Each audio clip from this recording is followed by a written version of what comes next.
own your shit and thrive. For women who are tired of making excuses about why they can't have or do what they want, who want to know how to get out of their own way and finally do something about it. I know that doing it on your own can be really scary, so why not join 14 other women who are in the same boat as you? Learn how embracing accountability and breaking through your I can't stories gives way to new levels of resilience, where you not only understand what fuels your excitement and triggers your anger, but gives you newfound confidence to make shit happen in life instead of just daydreaming about it. No more comparing yourself to others and doubting yourself, because you will be the one who's getting things done. This workshop is 100% for you if you've ever stopped yourself from doing something because you felt not good enough. These things only ever happen to other women. Not smart enough. You could never do it as well as she could. And it's totally for you if you use excuses like, I wish I could, but I don't have the time. There are more important things to spend money on.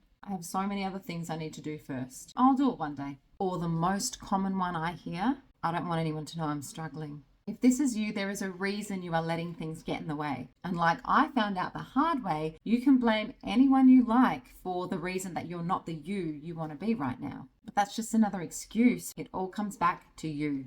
Making the decision, having the confidence to chase it, and truly knowing that you deserve it. No one's going to give you permission. That part's up to you. So what are you going to choose? Stay in your comfort zone and wish things were different, or own your shit and thrive?